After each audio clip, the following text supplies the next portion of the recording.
Julian vs. Dashan is arguably the most underrated battle in the Beyblade Metal Saga, and there are a lot of reasons as to why. But before we get into the full battle breakdown, let's get some backstory and some context to it. These two teams were both knocked out by Jinga's team, Gang Gang Galaxy. Wang Yu Zhang vs. Team Excalibur was set in order to see who can move on.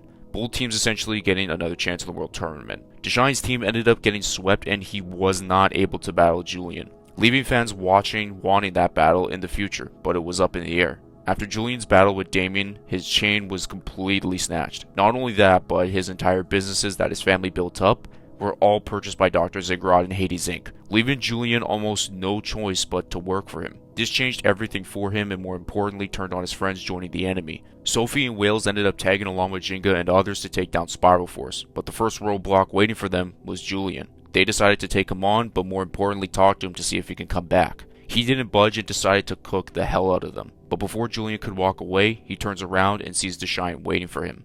This was something we wanted to see for a very long time, and what happened afterwards did not disappoint one bit. Dashan starts off fast and uses a special move right away with Storm Surge, but Destroyer tanks it as it has incredible defense and armor. Dashan keeps the pressure on, showing his true strength and pushing Destroyer into a corner until all of a sudden Julian uses the Eyes of Medusa, one of the most powerful moves in Metal Masters, and has beaten many opponents and only a handful escaped. But this one felt so much different compared to Jinga and Damien. Dashan was able to find a flow, as all things have them, and find a path to attack Destroyer once more, showing his battle IQ on full display. This was a battle Dashan truly wanted in his heart, but Julian still wasn't sold on the aspect of Beyblade and why people loved it so much. He lost himself and almost everything all to the hands of Ziggurat and Hades Inc. The Damien battle was still heavy trauma on him and it was showing. Julian tried Gravity Brave, but Dashan's solid iron wall completely blocked the attack. Continuously in major aspects of the battle, Dashan was showing everyone how truly underrated he was. Julian was slowly starting to find himself once again seeing Dashan battle like this with a burning soul and spirit for Beyblade.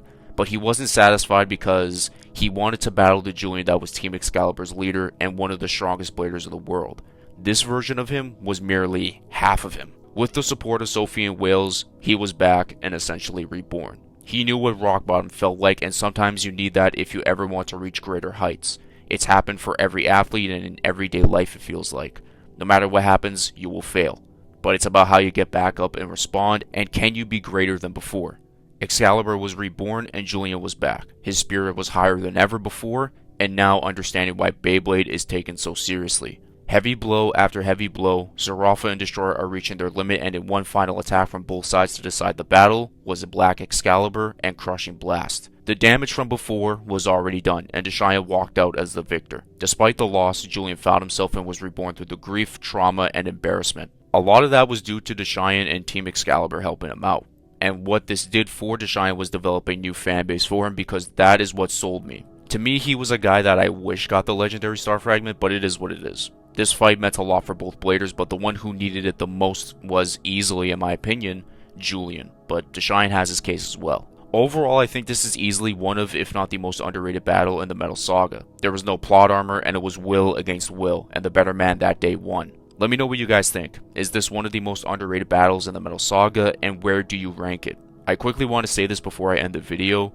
I know my upload schedule is all over the place and very inconsistent, and I apologize for that. But this is not my main YouTube channel, and this doesn't mean that I will abandon this channel. I love what I've been able to do so far, and I know this is only the beginning, and thank you guys for that. If you guys still want to keep in touch with me, I'll link my main channel or drop the @ in the description. Also, if you guys like Resident Evil, I think y'all will enjoy my main.